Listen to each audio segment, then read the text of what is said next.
मेरे साथ स्वाति मलिक हैं, कांग्रेस की प्रवक्ता हैं। स्वाति मलिक, कांग्रेस का इस पर ऑफिशियल रिएक्शन क्या है? लव जिहाद पर केंद्र सरकार की, मोदी सरकार की एक बड़ी चोट नए जो आईपीसी के तहत।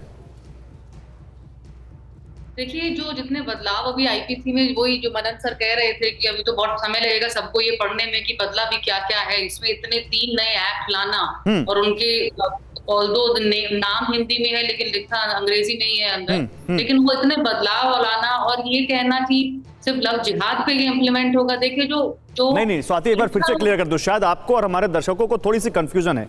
हम ये नहीं कह रहे कि ये कानून केवल लव जिहाद पर आया, ये तो पूरे जो पेनल कोड है उसको बदलकर भारतीय न्याय संहिता आई है, लेकिन उसमें एक धारा 69 है जो बहुत अहम है, कुछ इसमें जो बड़ी चीजें हैं। और धारा 69 ये कहती है कि अगर कोई पहचान बदलकर किसी के साथ संबंध बनाता है, अगर शादी करता है, तो उस पर सख्त से सख्त अपराध उसको माना जाएगा। और लव जिहाद के मामलों में हम ये देख रहे हैं, आप उत्तर प्रदेश देख लीजिए, मध्य प्रदेश लीजिए, कई राज्यों में यही होता है, इसलिए हम पूछ रहे हैं। लव जिहाद हम पैनलिस्ट नहीं बोल रहे, लव जिहाद आपकी तरफ से आ रहा है, इसीलिए क्लैरिफाई कर रहे हैं। मदन सर भी यही कह रहे थे, उनको भी लग रहा था आप बोल रहे हैं। नहीं बिल्कुल नहीं बोल रहे हैं। पहली बात ये।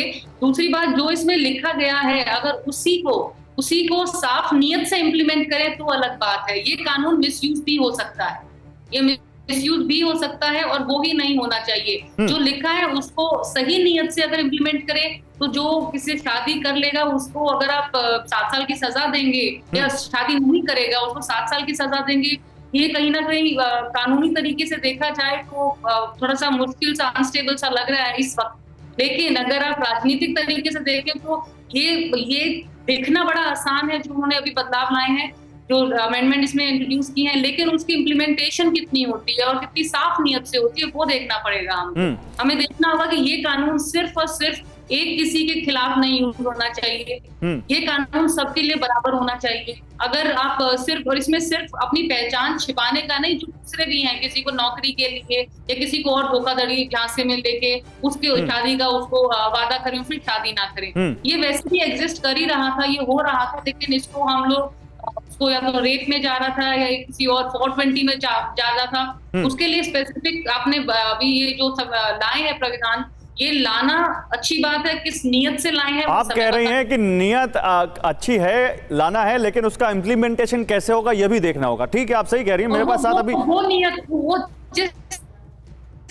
मैं आ रहा हूं स्वाति, बीजेपी के प्रवक्ता मेरे साथ जुड़ने वाले हैं, उनसे आपकी इस बात का सवाल लूंगा। लेकिन देखिए, सरकार ने यहां पर केवल लव जिहाद या जो मॉब लिंचिंग है यही नहीं, इसमें कुछ और बड़े प्रावधान किए हैं, और उसमें से एक बड़ा प्रावधान पहली बार टेररिज्म की व्याख्या है। सरकार ने खुद, गृह मंत्री ने ये कहा संसद में कि हमने आतंक की परिभाषा तय की है। पहले दाएं बाएं किधर से चीजें लाकर उसमें फिर वो चीजें जोड़ी जाती थी, हमने इस बार आतंक की परिभाषा तय की है, और आतंक की परिभाषा के तहत अब उस अपराध के, उस कानून के तहत उस आतंक जिस पर यह आरोप लगेगा उस पर यह केस चलाया जाएगा। सुना देते हैं वो क्या कह रहे हैं। अच्छा, चलिए इस पर हम बात करते हैं अभी, लेकिन इसके अलावा और आप देखिए, यहां पर केंद्र सरकार ने जो ये कानून, ये 3 है, इसमें जो भारतीय न्याय संहिता है, इसमें से गैंग रेप जो है बहुत ज्यादा यहां अपराध, बड़ा अपराध, उसको लेकर मृत्युदंड, 20 साल की सजा या आजीवन कारावास, और नाबालिग से गैंग रेप तो 18 साल से ऊपर की महिला है तो वहां पर 18 साल के ऊपर से महिला है तो वहां पर 20 साल की सजा, और अगर नाबालिग से गैंग रेप होता है तो वहां मृत्यु दंड दिया जा सकता है। ये यहां पर इस वाले कानून में दिया गया है, 20 साल की सजा या आजीवन कारावास, और नाबालिग तो फिर मृत्यु तक की सजा। रेप में देखिए, फांसी की सजा है, अगर 12 साल की किसी बच्ची से नीचे अगर ये उसके साथ रेप होता है तो फांसी की सजा, और अगर 16 साल से नीचे है तो आजीवन कारावास, 20 साल मिनिमम की सजा यहां पर तय की गई है इस नए कानून में।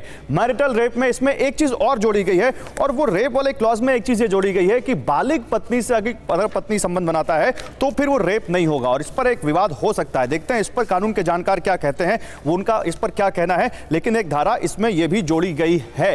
अब सवाल यह है कि आगे चलकर यह जब बिल सेलेक्ट कमेटी को गया है वहां ये क्या ऐसे ही पास होगा या इस पर कुछ और चीजें निकलकर सामने आएंगी। नमन सर, मैं एक बार फिर से आपकी एक्सपर्टीज जानना चाहता हूं। सुनिए गृह मंत्री क्या कह रहे हैं, फिर मैं आता हूं आपके पास। गैंग रेप के सभी मामलों में 20 साल की सजा या आजीवन कारावास का प्रावधान किया है, जो आज नहीं है। 18 वर्ष से कम आयु की बच्चियों के मामले में मृत्यु दंड का भी प्रावधान।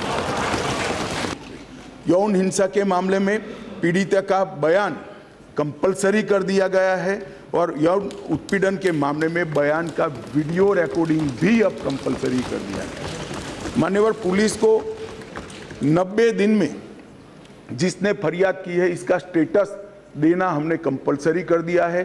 90 दिन में उसका स्टेटस देना पड़ेगा और हर 15 दिन में फरियादी को अपना स्टेटस भेजना पड़ेगा।